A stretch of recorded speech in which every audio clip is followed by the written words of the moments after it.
ఏకాదశి వ్రతం చాలా గంభీరమైన వ్రతం. అందుకే లోకంలో పెద్దలు ఏం చెప్తారంటే, స్వామి పుష్కరిణీ స్నానం, సద్గురోహపాద సేవనం, ఏకాదశి వ్రతం చాపి త్రయం అత్యంత దుర్లభం.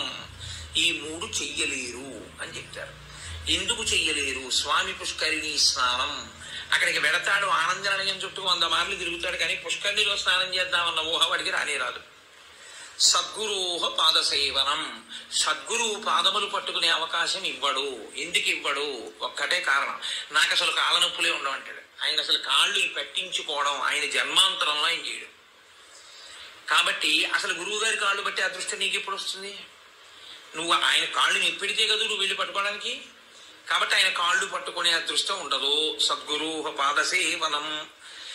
ఏకాదశి వ్రతం చాపి, ఏకాదశి వ్రతము చెయ్యలేడు. ఎందుకు చెయ్యలేడో తెలుసా అండి? మీరు అంగీకరించినా అంగీకరించకపోయినా శాస్త్రీయమైన, వేదప్రోక్తమైన, ఋషిప్రోక్తమైన ఒక పెద్ద రహస్యాన్ని మీకు ఇప్పుడు చెప్తా. ఏకాదశి వ్రతం ఎందుకు కష్టం? మీ అబ్బాయికి ఉద్యోగం వస్తుంది, సత్యనారాయణ వ్రతం చెయ్యి, చేస్తాడు. మీ అమ్మాయికి పెళ్ళి అవుతుంది, వ్రతం చెయ్యి, చేస్తారు. నువ్వు చచ్చిపోయేటప్పుడు ఈశ్వరుడు గుర్తొస్తాడు, చచ్చిపోయేటప్పుడు ఎలా ఉంటుందో అలా ఊహించుకుని వ్రతం చేయి అంటే, ఇప్పుడు వద్దులేండి తర్వాత చేస్తానంటే కదండి. ఏకాదశి వ్రతం నిజానికి అంతే. ఏకాదశి వ్రతం ఎందుకు చేయిస్తారో తెలుసా అండి? ఉపవాసం, అన్నం తినకూడదు. అన్నం తినకపోవడం కాదు, అన్నాన్ని పచనం చెయ్యడానికి కావలసిన సంభారములను స్పృశించి పచన ప్రయత్నమునందు నిమగ్నము కాకూడదు. అంటే ఏకాదశి నాడు ఉపవాసం ఉండి ద్వాదశి నాడు కాకరకాయ పులుసు పెట్టి వండుకుందామా, వేపుడు చేసుకుందామా అని ఆలోచించకూడదు. ద్వాదశి పాలన కోసం ఏకాదశి నాడు కాయగూరలు తరుక్కోకూడదు. ద్వాదశి నాటికి పనికొస్తుందని ఇవాళ పప్పు నానపోయకూడదు. అంటే అసలు మీ శరీరమును పోషించుకోవడానికి కావలసిన ఏ పనిని ఏకాదశి నాడు చేయకూడదు. మరి ఇంక ఏకాదశి నాడు ఏం చేయాలి? అసలు చాలా నిష్కర్షగా మాట్లాడితే నిజలోపవాసం, ముక్కోటి ఏకాదశి. నీటిని త్రాగకూడదు, ఉమ్ము మింగకూడదు. ఈ నిర్జలోపవాసం ఎందుకు చేయిస్తారో తెలుసా అండి? మనుష్యులలో 199 మంది తెలిసే వెళ్ళిపోతారు. అకస్మాత్తుగా అనాయాసంగా వెళ్ళడం మహాదృష్టవంతులకి తప్ప జరగదు. సాధారణంగా 199 మంది వెళ్ళే మార్గం ఏమిటంటే, రెండిటిని ఎండగట్టి పంపుతారు. ఒకటి నీరివ్వరు, 2 అన్నం పెట్టరు. ఎందుకనంటే అదేమో తీసుకెళ్ళి ఎక్కడ పడుకోబెడతారు ఇంటెన్సివ్ కేర్ యూనిట్లో. వాడి కర్మ అంతా ఎక్కడొస్తుందంటే ఇక్కడ ఒక గొట్టం పెడతారు, ఇందులోంచి ఏం పోయిరు, ఇందులోంచి ఎక్కిస్తారు. దీంతో ఏం తాకూడదండి అంటారు, దీంతో ఏమీ తినకూడదండి అంటారు. ఇందులోంచి వెళ్ళిందే ఆహారం, ఇందులోంచి వెళ్ళిందే పానీయం. ఫోన్లేండి, ఇప్పుడు మాకు వచ్చిన నష్టం ఏమిటి, ఏదో ఒకటి ఎక్కుతోందిగా చచ్చిపోంగా అంటారేమో. ఓ 8 బెడ్స్ వేస్తారు అక్కడ. అకస్మాత్తుగా వీడికి పెటిడ్రిన్ ఇంజక్షన్ ఇచ్చి వీడు పడుకుని ఉంటే 11ంటికి గొళ్ళు మరి ఏడుపు కనపడుతుంది. 3వ బెడ్ మీద వాడిని స్ట్రెచ్చర్ మీద బయటికి తీసుకెళ్ళిపోతూ ఉంటాడు. వీడికి గుండెలు గుబక్కుమంటాయి. 11 మంచాలు ఉండేవి, 3వ మంచం వాడు వెళ్ళిపోయాడు. వీడు 8వ మంచం వాడు అయితే పర్వాలేదు, వీడు 1, 2 అయ్యారు అనుకోండి. వీడి కర్మే. నేను చూశానండి, నేను యథార్థంగా చూశాను ఒక హాస్పిటల్లో. నేను దీన్ని ఏమి హాస్యంగా చెప్తున్నానని మీరు అనుకోకండి. 3 మంచాలలో మధ్య మంచం ఆయన వెళ్ళిపోయాడు. నేను చూస్తున్నా, ఎవరో కాదు మా బంధువే. ఏడుస్తుంటే డాక్టర్లు అన్నారు, అమ్మ ఇక్కడ ఏడవకూడదు, నిశ్శబ్దంగా తీసుకెళ్లి బయట ఏడవండి అన్నారు. ఎందుకంటే వాళ్ళు వెళ్ళిపోతారు, గట్టిగా ఏడిస్తే ఏడవకూడదు అన్నారు. నిజమే అది. వాళ్ళు అప్పటికే, నేను వెళ్ళిపోయిన వాడిని చూడటం లేదు, 1, 3 మంచాల వాళ్ళని చూస్తున్నాను. వాళ్ళు వీడు వెళ్ళిన మార్గం మూసుకుపోవుగాక అని వాళ్ళిద్దరు అలా చూస్తున్నారు. వీడు అదే వ్యాధితో జాయిన్ అయిన వాడికి ఎంత భయంగా ఉంటుందండి. గబాలను గోనుగుడలో బారేసి దగ్గర చేసి పట్టుకెళ్ళిపోతున్నారు బయటికి. పట్టుకెళ్ళిపోతుంటే ఆ బయటికి తీసుకెళ్ళిన తర్వాత ఇలా కిటికీలోంచి చూస్తే ఏం చేస్తున్నారో అన్నీ కనపడుతున్నాయి. కనపడుతుంటే వీడికి ఎలా ఉంటుంది, వీడి పరిస్థితి ఎలా ఉంటుంది? నాన్న రామకృష్ణ అనుకో, ఇప్పుడు అంటే నీ మొహం ఇచ్చా ఎక్కడంటానంట. తినలేడు, తాగలేడు, బయటికి వెళ్ళలేడు, తింటే తప్ప తాగితే తప్ప నిద్ర పట్టడం అలవాటుగా చేసుకుని ఉన్నవాడు. కడుపు నిండా తింటే కనుబడిపోతుంది. అందుకని రాత్రి అయ్యేటప్పటికి బాగా తినేసి పడుకోవడం, నిద్రైపోవడం, మళ్ళీ లేవడం, మళ్ళీ తింటూ ఉండడం, ఇది అలవాటు అయిపోయింది చాలా కాలంగా. ఇప్పుడు కాదు, కోట్ల జన్మలుగా జీవుడు అలవాటు చేసుకున్నాడు దీన్ని. ఇప్పుడు తినకుండా తాగకుండా ఈశ్వరుణ్ణి నామం కూడా చెప్పు, ఇంతకన్నా క్లేశం ఇంకోటి ఏముంటుందంటే? తినద్దంటే క్లేశం, తాగద్దంటే క్లేశం. పోనీ తినద్దు తాగండం, తాగద్దు తినండం. తినద్దు తాగద్దని ఊరుకోడు భగవన్నామని చెప్పమంటాడు. తినద్దనేటప్పటికే ఏమవుతుందంటే ఏకాదశి నాడు ఉపవాసం చేయండి అన్నాను అనుకోండి, ఇంకో దోషి బాగా తినేద్దామంటే రేపంతా ఉపవాసం అంటే. కాబట్టి తినద్దు అంటే భయం, తాగద్దు అంటే భయం. తినద్దు తాగద్దు అని ఊరుకోరు. భగవన్నామని చెప్పేటప్పుడు మనసును అలా ఈశ్వరుడు యందు నిలబెట్టు అంటారు. ఇప్పుడు ఈ మూడు సాధించడం మీ పిల్లల కోసం కాదు, మీ భర్త కోసం కాదు, భార్య కోసం కాదు, ఎవరి కోసం? ఎవరికి వారి కోసం. ప్రతి పక్షంలోనూ ఒకసారి ఈ ఎక్సర్సైజ్ చేస్తే, ఈ వ్యాయామం చేస్తే, రిహార్సల్ అని ఒకటి ఉంటుంది. అంటే చూడండి, ఒక నృత్య ప్రదర్శన చేసేవాళ్ళు 10 మాటలు బయట వేసుకుంటారు. ఒకసారి ఇలా వేద్దాం ఇలా వేద్దాం, దాన్ని తీసుకొచ్చి చిట్ట చివర ఒకసారి రంగస్థలం మీద వేసేస్తారు. అలాగే ప్రతి పక్షంలోనూ ఒకసారి రిహార్సల్ వేస్తాడు, వెళ్ళిపోయేటటువంటి పద్ధతిని ఊహ చేస్తాడు. ఏమీ తినడం, ఏమీ తాగడం, ఈశ్వరుణ్ణే స్మరిస్తూ ఉంటాడు. ఇప్పుడు ఇది క్లేశపడిపోతూ ఉంటుంది, మనసుని మాత్రం ఈశ్వరుని ఎందే పెట్టుంచుతాడు. ఇది బాగా అలవాటు అయిపోయింది. ఆ రోజు వచ్చేసి తినకూడదు తాగకూడదు, ఈశ్వరుడి మీద మనసు పెట్టాలి. అభ్యాసం కూసి విద్య కదూ, నిలబెట్టేస్తాడు. నిలబెట్టేస్తే ఏమయ్యాడు? ఆఖరి ఊపిరిలో కూడా ఆయన పేరు చెప్తూ వెళ్ళిపోతాడు. మరి డాక్టర్లు ఉన్నారు కదండి, మీరు అనొచ్చు, 1,000,000 మంది వైద్యులు కూడి వచ్చినా కానీ మరణమయ్యేది వ్యాధి మాంపలేరు. చచ్చిపోయే వాళ్ళు అందరూ డాక్టర్లు లేక చచ్చిపోయారు అనుకోకండి. ఈశ్వరుడు ఆయుర్దాయం ఇవ్వాలనుకుంటే డాక్టర్ రూపంలో అనుగ్రహించగలడు అంతే, ఈశ్వరుడు ఇచ్చినవాడు. కాబట్టి ఏకాదశి వ్రతానికి ఉన్న ప్రధాన ప్రయోజనమేమి? అది మృత్యువుని వచ్చినప్పుడు ఎలా ఉంటుందో తత్సంబంధమైనటువంటి తర్ఫీదు మనసుకు ఇచ్చుట. అందుకే ఏ వ్రతానికి చెప్పండి ఏకాదశి వ్రతం చాపి త్రయం అత్యంత దుర్లభం అని ఎందుకంటారో తెలుసా అండి? అసలు నువ్వు అలా ఊహ చేస్తూ కూర్చుని సిద్ధంగా ఉండడం 1/2 గంట చెయ్యలేవు. మామూలు ఏకాదశి నాడు మీరు ఉపవాసం చేసేటప్పుడు పండు కాని, కాయ కాని, అథవా కాసిన పాలు కాని తాగితే ఉపద్రవం ఏం రాదు, దానికి దోషం పట్టదు శాస్త్రం. ఎందుకంటే శాస్త్రం ఉపవాసం మీద చర్చ చేస్తుంది. ఉపనిషత్తుల్లో ఆ విషయం ఉంది, వేదంలో ఆ విషయం ఉంది. ఎప్పుడెప్పుడు ఉపవాసం ఎలా చెయ్యాలి అన్నది ఉంది. ఆదివారం నాడు కానీ, పౌర్ణమి నాడు కానీ, అమావాస్య నాడు కానీ రాత్రి ఉపవాసం మాత్రమే చెయ్యాలి. పగటిపూట ఉపవాసం చేయకూడదు. ఆదివారం నాడు రాత్రి ఏమీ తినకూడదు. పౌర్ణమి నాడు రాత్రి ఏమీ తినకూడదు. అమావాస్య నాడు రాత్రి ఏమీ తినకూడదు. ఆ ఉపవాస నియమం అక్కడ వరకే.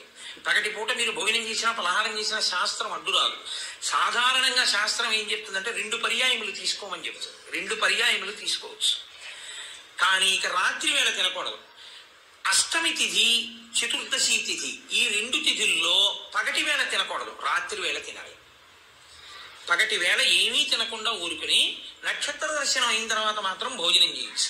అది ఒక్క అష్టమి చతుర్దశి తిథులకు. కాబట్టి ఈ తిథులలో ఉపవాసాలకి, వారములలో ఆదివారం ఉపవాసాలకి, ఎందుకంటే వారాలు అన్ని యుగాల్లో లేవు, కలియుగంలోనే వారాలు.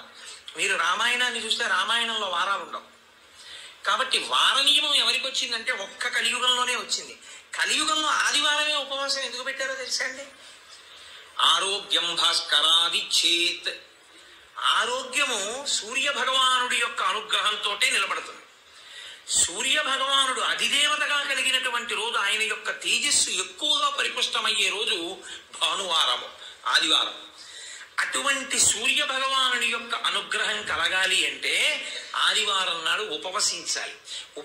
ఉపవసించుట అన్న మాటని మీరు ఎప్పుడు 2 కోణాల్లో అర్థం చేసుకోవాలి. 2 కోణాల్లో అర్థం చేసుకోవడం అంటే కడుపు ఖాళీ అయిన తరువాత మళ్ళీ వేయకుండుట. శరీరానికి ఆరోగ్యం ఎప్పుడు డాక్టర్ దగ్గరికి వెళ్లకుండా ఉండడానికి 3 ఉన్నవాడు వెళ్ళడు అని ఆయుర్వేదం చెప్తుంది. ఎవరు వెళ్ళడు అంటే కడుపులో వేసిన పదార్థమంతా ఖాళీ అయ్యే వరకు మళ్ళీ వెయ్యని కడుపులో పదార్థం వేసారనుకోండి, అది పూర్తిగా పచనం అయిపోయి కడుపు ఖాళీ అయింది, అప్పటి వరకు వేయడు మళ్ళీ. అలా వెయ్యని వాడెవడో వాడు వైద్య దర్శనం చెయ్యడు. ఎడం పక్కకి తిరిగి ఎడమ చేతిని తల కింద పెట్టుకుని గుండెలు పరుపుకో బొంతకో తగిలేట్టుగా పడుకున్నవాడు వైద్యుణ్ణి చూడడు. 3, ప్రతిరోజు రాత్రి తాంబూల చర్వణం చేస్తూ కొంచెం సేపు నడిచి పడుకునేవాడు వైద్యుణ్ణి చూడడు. ఈ 3 పూర్ణారోగ్యానికి ఆయుర్వేద శాస్త్రం విధించినటువంటి నియమాలు. అందుకని అలాగే పడుకోవాలి. అందుకే మీరు ఎప్పుడైనా మహాత్ములు పడుకోవడం చూస్తే ఎప్పుడు ఎడం పక్కకే పడుకుంటారు. కారణం ఏంటంటే ఎడం పక్క పడుకోవడం ఆరోగ్యాన్ని ఇచ్చేస్తుంది, వైటల్ ఆర్గాన్స్ అన్నింటినీ సేఫ్ గార్డ్ చేస్తుంది. నేను ఒకసారి డాక్టర్ గారిని అడిగా, అది ఏంటంటే అలా ఉంది ఆయుర్వేదంలోని. నిజమేనండి, అలాగే పడుకోవాలన్నారు. అంతేనండి, మేమైనా అలాగే చెప్తాం, ఎడం పక్కకి తిరిగి పడుకుంటే చాలా మంచిది కోటేశ్వరరావు అన్నాడు. కాబట్టి నేను పురాణాల్లో ఉన్న ఎన్నో విషయాలు డాక్టర్లను అడుగుతుంటే వాళ్ళు నిజమేనండి ఇవన్నీ అంటుంటారు. నేను శరత్కాలంలో అమ్మవారి పూజ ఎందుకు చేస్తారు అన్నదాని గురించి దేవి భాగవతంలో ఉన్న విషయాల్ని కొన్నింటిని ఒకసారి డాక్టర్ గారిని అడిగితే ఆయన నాకు తెల్లబోయే రహస్యాలు చెప్పాడు. మీరు చెప్పినవే హ్యూమన్ ఎనాటమీలోకి మార్చి చెప్తే మాకేం చెప్తారంటే, చలికాలంలో తమంత తాముగా నాడులన్నీ కూడా సన్నబడిపోతాయి చలిగాలికి. కొవ్వు చిన్న చిన్న చిన్న చిన్న చిన్న చిన్న గింజల్లా ఉండి పరిగెడుతుంటుంది రక్తంలో. ఎప్పుడైతే నాడులు ఇలా రక్తనాళాలు సంకోచించాయో అది వెళ్ళి ఆగుతుంది. వెనక నుంచి వస్తున్నది వచ్చి దాన్ని తగులుకుని ఆగుతుంది. గసగసాలు ఒకదాన్నొకటి తగులుకున్నట్టుగా తగులుకుని ముద్ద కట్టి ఆగుతుంది. రక్త ప్రవాహం ఆగిపోయి స్ట్రోక్స్ వస్తాయి. చలికాలంలో స్ట్రోక్స్ వస్తాయి కాబట్టి అలా రాకుండా ఉండడానికి దేవీ నవరాత్రులు చేయిస్తారు. దేవీ నవరాత్రుల్లో మృత్యుదంస్త్ర బయటికి వస్తుందని చెప్పడానికి కారణం అది అని నేను ఒకసారి దేవీ భాగవతం శ్లోకాలు మా ఇంటికి వచ్చిన డాక్టర్ గారికి చూపిస్తే, యథార్థంగా మాకు వైద్యం చెప్పినప్పుడు దీన్ని ఇంగ్లీష్లో ఇలా చెప్పారండి, దాన్ని ఆ రోజు ఋషులు ఇలా చెప్పారన్నమాట అని ఆయన తెల్లబోయాడు. కాబట్టి మన ఋషులు అద్భుతంగా దాన్ని అన్వయం చేసి తీసుకొచ్చి చూపిస్తారు. కడుపులో పదార్థము పూర్తిగా అయిపోయేంత వరకు మళ్ళీ పదార్థం అందులో వెయ్యకూడదు. మీరు ప్రతిరోజు అలా వేస్తూ పెడుతున్నారనుకోండి, మళ్ళీ అది కడుపు ఖాళీ అవగానే మళ్ళీ వేశారు. మళ్ళీ అందులోంచి రసాయనాలు ఊరాలి, అది మళ్ళీ తిరుగుతూ ఉండాలి. మీ ప్రయత్నం లేకుండా ఎప్పుడూ తిరుగుతూ మీ ప్రయత్నం లేకుండా ఆగిపోయేటటువంటి స్పందనలు శరీరంలో ఈశ్వరాధీనములై కొన్ని ఉంటాయి. వాటిని మీరు అసలు ఆపలేరు. ఊపిరితిత్తి, గుండె ఇలాంటివి మీరు ఆపు అని అడగను లేరు. నువ్వు విశ్రాంతి తీసుకోవాలన్నా ఆగం. ప్రయత్నపూర్వకంగా మిగిలిన వాటి ఆరోగ్యం కోసం ఒక దాన్ని ఆపమని చెప్పింది శాస్త్రం. దేన్ని ఆపాలి అంటే కడుపులో ఉన్న కండరముల యొక్క కదలికకి విశ్రాంతినిమ్మని చెప్పింది. కడుపులో ఉన్న కండరములకు విశ్రాంతిని ఎవరిస్తారో అటువంటి వారి ఆరోగ్యము బాగుంటుంది. కడుపులో ఉన్న కండరముల కదలిక ఎప్పుడు ఆగుతుందంటే దాని లోపల పదార్థమును వేయడం ఆపితే ఆగుతుంది.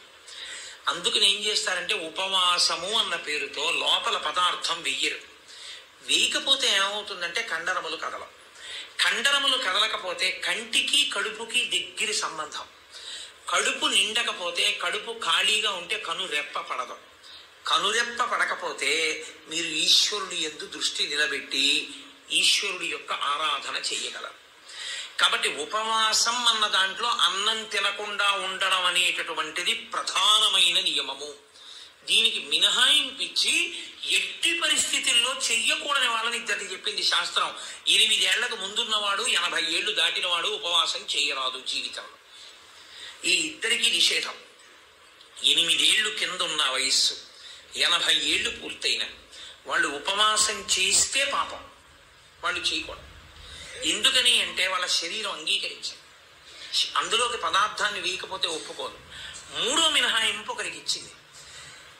కడుపులోకి పదార్థం వెయ్యకపోవడమే విషంగా మారిపోయి శరీరాన్ని పడగొట్టగలిగిన వ్యాధి ఏదైనా సంక్రమించి ఉంటే, అంటే ఓ షుగర్ పేషెంట్ అనుకోండి, ఆయన అలా ఉండిపోయాడు అనుకోండి, ఫాస్టింగ్లో పడిపోతుంది, కోమాలోకి వెళ్ళిపోతాడు. అప్పుడు ఆయన పదార్థాన్ని శరీరం నిలబెట్టుకోవడానికి కావలసినంత పదార్థాన్ని లోపలికి పంపినా ఆయన ఉపవాసం చేసిన వాడే. మీరు ఎప్పుడు ఒకటి గుర్తుపెట్టుకోవాలి, శాస్త్రం ఇప్పుడు మాట్లాడినా చాలా ఉదారంగా మాట్లాడుతుంది. శాస్త్రము కఠినంగా అసలు ఎప్పుడు ప్రవర్తించదు. అలా చెయ్యలేరు మీరు, నిజంగా చాలా కష్టం. కాబట్టి 8 సంవత్సరముల లోపు వాళ్ళు 80 సంవత్సరములు దాటిన వారు ఉపవాసమును చేయరాదు. ఉపవాసమును చేయరాదు అంటే పదార్థమును విసర్జించి ఉండరాదు. కాబట్టి ఉపవాసము అన్న మాటలో మీ కడుపు కండరములు కదలకుండా విశ్రాంతి ఇచ్చుట అన్నది ప్రధాన ప్రక్రియ. ఇది మీరు చూడండి, ఇవాళ రేపు పెద్ద పెద్ద ప్లాంట్స్ కూడా షట్ డౌన్ అంటారు, కావాలని ఆఫ్ చేస్తారు, వాటి లాంగివిటీ పెరుగుతుంది, జీవితకాలం పెరుగుతుందని. అదే అన్వయం ఋషులు శరీరానికి చేశారు. ఇది కూడా ఒక యంత్రాంగం, ఇది ఒక తెప్ప. ఇది ఉంటే నువ్వు పుణ్యం చేస్తావు, ఇది ఉంటే నువ్వు ఇంకొక ధర్మకార్యం చేస్తావు. అసలు ఇదే లేకపోతే ఇంకేం చేస్తావు? ఇక జీవుడు చేసుకోవడానికి ఏం లేదు, ఇది ఉపకరణం. కాబట్టి దీన్ని చాలా జాగ్రత్తగా నిలబెట్టుకోవాలి. నిలబెట్టుకోవాలంటే దీని ఆయుర్దాయం పెంచాలంటే 2 రకాలుగానే పెంచాలి. ఒకటి, ఆవేశపడి ఊపిరి తీయకుండా ఉండాలి, ఎందుకంటే ఊపిరిలో ఆయుర్దాయం ఉంటుంది కాబట్టి. 2, అదే పనిగా దొరికింది కదా అని తింటూ ఉండకూడదు, కాబట్టి ఉపవాసం చేయాలి. ఈ 2 ఎవడు చేస్తాడో వాడు దీర్ఘాయుష్మంతుడు అవుతాడు. ఎవడు దీర్ఘాయుష్మంతుడు అవుతాడో వాడు పాపం చేయడానికి దీర్ఘాయుష్మంతుడు కాకూడదు. దేనికి దీర్ఘాయుష్మంతుడు కావాలి అంటే తన జీవుణ్ణి చక్కబెట్టుకోవడానికి దీర్ఘాయుష్మంతుడు కావాలి. అలా చేసేటటువంటి ప్రక్రియలో వచ్చిన అద్భుతమైనటువంటి తిథి ఏకాదశి. ఏకాదశి నాడు సర్వేషాం భోజనద్వయం అన్నారు. అది చాలా విచిత్రమైనటువంటి మాట. ఈనాడు నువ్వు చెయ్యవలసినది ఏదో తెలుసా? సర్వేషాం భోజనద్వయం. ఈ శ్లోకం చాలా చమత్కారమైనటువంటి శ్లోకము. అందరూ కూడా భోజనద్వయం, 2 మాటలు భోజనం చేయండి. అదేమిటండి, సర్వేషాం భోజనద్వయం అయితే ఉపవాసం ఎక్కడుంది అందులో? మరి ఇప్పటిదాకా మమ్మల్ని పట్టుకు పీకు తినేశావు, శరీరం చెరుక్కర్రన్నావు, దీన్ని నలిపేయాలన్నావు, దీన్ని క్లేశ పెట్టాలన్నావు, ఏకాదశి నాడు పెట్టకండి అన్నావు, ఉపవాసం చెయ్యండి అన్నావు, అలా 23 చేయకపోతే ముక్కోటి ఏకాదశి అయినా చెయ్యన్నావు. ఇన్ని చెప్పిన వాడివి మళ్ళీ ఇప్పుడేమంటున్నావు?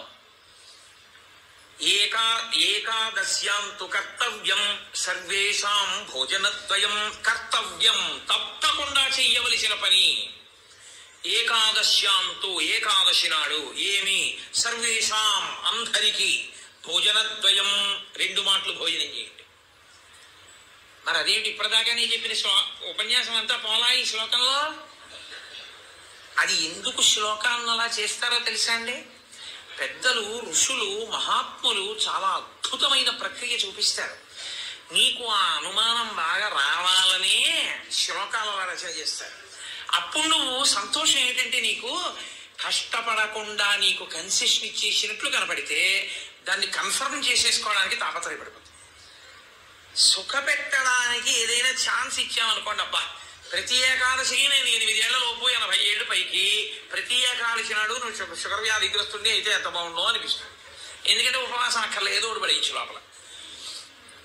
కానీ ఆ శ్లోకానికి అర్థం ఏంటంటే భోజన అంటే ఓ జనులారా, మీ అందరికీ కూడా భోజనద్వయం అంటే భోజనం 2 మాటలు చేయండి అని కాదు. భో అంటే ఓ జనులారా, ద్వయం 2, ఏకాదశ్యాంతు కర్తవ్యం సర్వేషాం. అందరికీ ఏకాదశి నాడు 2 నియమములు పాటించవలసినదే. ఏమిటో తెలుసా 2 నియమాలు? శుద్ధోపవాస ప్రథమ. శుద్ధోపవాసం, ముక్కోటి ఏకాదశి నాడు ప్రత్యేకించి శుద్ధోపవాసం. ద్వైతులు నిత్యోపవాసం చేస్తారు. అసలు వాళ్ళు ఏకాదశి నాడు ద్వైత సంప్రదాయంలో ఉన్న వాళ్ళు, వాళ్ళ ఇంటికి మీరు వెళ్ళినా నీళ్ళు ఇవ్వరు. వాళ్ళు ఏకాదశి నాడు సత్యనారాయణ వ్రతం చేసుకోండి అంటే వాడు చేయరు. ఎందుకో తెలుసా అండి? ఈశ్వరుడికి నైవేద్యం పెట్టవలసి వస్తుంది. ఈశ్వరుడికి నైవేద్యం పెట్టద్దు వ్రతం చేస్తే, ఆయనకు కూడా పెట్టవాడు. ఆయనకి పెట్టడం కాదు, మీరు వాళ్ళ ఇంటికి వెడితే మీకు పండోకాయ కూడా చేతులు పెట్టరు. ఏమనుకోకండి, మీరు ఏకాదశి నాడు వచ్చారు మేము ఇవ్వలేమంటారు. వాళ్ళు ఉమ్ము కూడా గుటక వెయ్యరు, మంచినీళ్లు కూడా తాగరు. మరి అలా రోహిణీ కార్తెలోనూ అప్పుడు ఎలా ఉంటారండి అని మనకు అనుమానం వస్తుంది. అలాగే ఉంటారు. ఇక్కడ కాదు, రాజస్థాన్ ఎడారిలో ఉంటారు. తెలుసా అండి? వాళ్ళకి ఈశ్వరుడి మీద ఉన్న నమ్మకం అటువంటిది. ఏకాదశి వ్రతం వాళ్ళకంత గట్టి. ఒకసారి ద్వైత సంప్రదాయంలో చాలా సమున్నతమైన స్థితిని పొందినటువంటి వారు, చాలా లబ్ధ ప్రతిష్ఠులు, నేను పేరు ఎందుకు వాడాలి బాగుండదు, వారి ఇంటికి వెళ్ళాను నేను, మా గోపాలకృష్ణ గారు. మేము వెళితే ఆయన ఏకాదశి నాడు మేము వెళ్ళాం. వెళితే ఆయన అన్నారు, మీరు ఏమనుకోకండి, నేను మంచినీళ్ళు కూడా ఇవ్వను, ఎదురుకుంటా మామిడి చెట్ల కాయలు ఉన్నాయి కానీ నేను ఇవ్వనని ఆ ఇంట్లో ఉన్న నౌకర్ని పిలిచి నేను చూడకుండా 4 కాయలు కోసి వాళ్ళకి ఇయ్యన్నారు తప్ప ఆయన కోసి ఆయన చేతితో ఇవ్వాల. ఆయన పెట్టలేని వాడు కాడు, పెట్టుకోనివాడు కాడు, మహాత్ముడు, చాలా గొప్పవాడు, చాలా పెద్ద పదవి చేశాడు ఆయన. ఇప్పటికీ ఆంధ్రదేశంలో స్మరింపబడుతుంటాడు. ఎందుకో తెలుసా అండి, ఆ సంప్రదాయం అటువంటిది. వాళ్ళు ఏకాదశి నాడు శుద్ధోపవాసం, వాళ్ళు నిత్యలోపవాసం, నీటి గుటక కూడా వాళ్ళు వేయరు. శుద్ధోపవాస ప్రథమ అది చేసేస్తే అయితే ఏదో మొత్తానికి నేను నానా కష్టాలు పడి ఏదో అశుద్ధోపవాసం చేసేస్తానండి, 300 కోట్ల ఏకాదశిల ఫలితం వచ్చేస్తుంది కదా అంటారేమో. సత్కథా శ్రవణం తథాహ, కేవలం తినకుండా కూర్చుంటే ఫలితం ఇవ్వరు. సత్కథా శ్రవణం, మీరు ఏదో భగవత్ సంబంధమైన విషయాన్ని వింటూ ఉండాలి. ద్వాదశి ఘడియలు వచ్చేవారు. ఏకాదశి తిథి పరివ్యాప్తమై ఉన్నంతసేపు తినకుండా ఉండడం ఎంత ప్రధానమో, ద్వాదశి ఘడియలు రాగానే తినేయడం అంత ప్రధానం. ధర్మం మారిపోతుంది అంతే. అందుకే అన్ని రోజుల కన్నా చాలా తొందరగా చద్దన్నం వండుకున్నట్టుగా తెల్లవారుజామున లేచి వంట చేసుకుని తినేసేది ఇప్పుడే తెలుసా అండి. ద్వాదశి తినాడు తింటారు. ద్వాదశి పారణ మధ్యాహ్నం చేయకూడదు, ద్వాదశి తిథి ప్రవేశించగానే చెయ్యాలి. అందుకే ఏకాదశి వ్రతం చేసిన వాడికి శ్రీ మహావిష్ణువే అందేశారు. అంబరీషుడు దొరకలా? అంబరీషోపాఖ్యానం ఏకాదశి వ్రతం కాదు. ద్వాదశి ఘడియలు రాగానే నేను పాలన చెయ్యాలంటే కదా, దుర్వాస మహర్షి రాకపోతే నీళ్లు పుచ్చేసుకో, ఫోన్లేవయా మధ్యాహ్నం ఉండదా, ద్వాదశి సాయంకాలం ఉండదా, ఎప్పుడొస్తే అప్పుడే తింటానని కూర్చున్నాడా? ద్వాదశి ఘడియలు వచ్చేస్తున్నాయి, మరి ఏం చేయను అంటే పోనీ భోజనం చేయకపోతే నీళ్లు తాగే అన్నారు. నీళ్లు తాగేస్తే కదా ఆయనకి పాపం వచ్చింది. కాబట్టి ఏకాదశి వ్రతం నాడు ఉపవాసం ఎంత ముఖ్యమో, ద్వాదశి తిథి ప్రవేశించగానే, ద్వాదశి ఘడియ తగలగానే అన్నం తినేయడం అంత ముఖ్యం. అన్నం తినేయడం అంత ముఖ్యం అంటే చొక్కా వేసుకుని డైనింగ్ టేబుల్ మీద తినేస్తే ఏకాదశి వ్రతాన్ని కుక్కెత్తుకుపోతుంది. అన్నం ఎలా తినాలో అలాగే తినాలి. పైన చొక్కా బనీను లేకుండా శ్రద్ధాళువు అయి తినాలి. నువ్వు ఏకాదశి ఉపవాసం చేసి ద్వాదశి నాడు ఇంకోళ్ళ ఇంట్లో హస్తోదకం పుచ్చుకున్నావు అనుకో, నీ ఏకాదశి వ్రతం పనికిరాదు. అది ఏ నిత్యము చిరించేటటువంటి వారు అటువంటి వారికి పనికొస్తుంది. లేదా ఏదో మహత్తరమైన ప్రయోజనం కోసం తప్పక బయట ఉండవలసి వస్తే వేరు తప్ప, అసలు ఉపవాసం చేసిన వాడు తనింట తాను తినాలి. ఎందుకో తెలుసా అండి, మరి మీ ఇంట్లో ఈశ్వరుడికి తులసిదళం వేశావా, మీ ఇంట్లో ఈశ్వరుడికి మహానైవేద్యం పెట్టావా? ఆయన ఉపవాసం లేడక్కడ, ఆయనకి ఏది నైవేద్యం ఏది? నేను మా ఇంటికి తాళం వేసేసి ఇక్కడికి వచ్చి నేను ఇక్కడ ఉపవాసం ఏంటి, నేను ఇక్కడ ఉపవాసం చేశాను బాగుంది, ద్వాదశి నాడు మహానైవేద్యం ఎవరికి పెట్టను? నా సింహాసనంలో స్వామి ఉన్నారా? నా సింహాసనంలో స్వామికి అర్చన ఉండాలా? ఆయనకి నేను హస్తయోహ అర్ఘ్యం సమర్పయామి, పాదయోహ పాద్యం సమర్పయామి అని మహానైవేద్యం పెట్టానని నేను తినాలి. నేను ఎవరికి పెట్టను? నా భార్య ఏం పచనం చేసింది, ఎక్కడ వండింది? అందుకే పెద్ద పెద్ద నైమిత్తిక తిథులలో అసలు ఇల్లు విడిచిపెట్టి వెళ్ళకూడదు. వెడితే ఏమవుతుందంటే అసలు తను చేయడానికి అవకాశాన్ని కోల్పోతాడు. మరి నువ్వెందుకు వచ్చావు గుంటూరు అనొచ్చు. ఇంతకన్నా గొప్ప విషయం ఏదో చెయ్యవలసిన అవసరం ఒకటి ఉంది. ఈ సంవత్సరం నేను వదిలిపెట్టినా, నేను అలా వెళ్ళడం వల్ల ఒక పెద్ద ప్రయోజనం ఒకటి జరగాలి అని నేను అనుకున్నప్పుడు నేను స్వామికి నమస్కారం చేసి బయలుదేరిపోతానంతే. అప్పుడు అదొక త్యాగం. నేను దాన్ని విడిచిపెట్టేసుకోవడమే త్యాగం అంతే. అందుకే ఏకాదశి వ్రతం అంటే, ఏకాదశి వస్తోంది కదండి నేను బయటికి ఎలా వస్తానని అడగాలి నువ్వు. అంతేగాని ఏకాదశి వస్తుంటే నువ్వు బయటికి వెళ్ళిపోతే వ్రతం ఎలా చేస్తావు? కాబట్టి గుంటూరు వచ్చి ఉపవాసం చేయించా? చేయకూడదు. ధోపవాస ప్రథమ నిర్జలోపవాసమే. అంతకన్నా మరి నేను మినహాయింపులు ఇచ్చి చెప్పడం నా వల్ల కాదు. కానీ శాస్త్రం ఒక్కరి విషయంలో మినహాయింపించింది. శరీర కష్టం చేసుకుని బ్రతికే వాడిని మాత్రం ఉపవాసం చెయ్యమని నిర్బంధించవద్దు. వాడు పడిపోతాడు స్పృహ తప్పి నీళ్ళు తాగకపోతే. కానీ అవకాశం ఉన్న వాళ్ళు మాత్రం తప్పకుండా చెయ్యవలసినదే, అంతకన్నా మార్గము లేదు. కాబట్టి శుద్ధోపవాస ప్రథమ నిర్జలోపవాసమే చెయ్యాలి. యథార్థమునకు మంచినీటి చుక్క కూడా ఇక ఏకాదశి తిథి నాడు పుచ్చుకోకూడదు. ద్వాదశి వచ్చింది, ఇక నువ్వు ఉపవాసం ఉండకూడదు. ద్వాదశి తిథియందు ఉండగా, తిథియందు పరివ్యాప్తమై ఉండగా నువ్వు ఉపవసించి ఉండకూడదు. మళ్ళీ వ్యతిరేక ఫలితం వస్తుంది. ద్వాదశి తిథి ప్రవేశించేసింది, ఇక నువ్వు పాలన చేసేయాలంతే. ఎలా పాలన చేయాలో తెలుసా అండి? ద్వాదశి తిథి ప్రవేశించేటప్పటికి నువ్వు పరిశేచనం చేసేయాలంతే. ద్వాదశి ఉదయం 6:30కు వచ్చింది అనుకోండి, మీరు 6:30 లోపల మీ భార్య గారు మీరు సంధ్యావందనం అనుష్ఠానం పూర్తి చేసే లోపల ఆవిడ మహానైవేద్యం సిద్ధం చేసి తీసుకొచ్చి ఇచ్చేయాలి. మీరు నైవేద్యం పెట్టేసి ఆ రోజు 6:30కి భోజనం చేసేయాలి. నాకు సహించదండి అనకూడదు, చేసేయడమే. ఏకాదశి వ్రతమునందు ద్వాదశి కలిసిపోయి ఉంటుంది. నేను చెప్పింది అబద్ధం అయితే అంబరీషోపాఖ్యానం అబద్ధమే, అంబరీషోపాఖ్యానం అబద్ధం అయితే వ్యాసుడే అబద్ధం. కాబట్టి నేను చెప్పింది నిజం. ఏకాదశి వ్రతం అంటే అంతే, అలాగే చేస్తాను.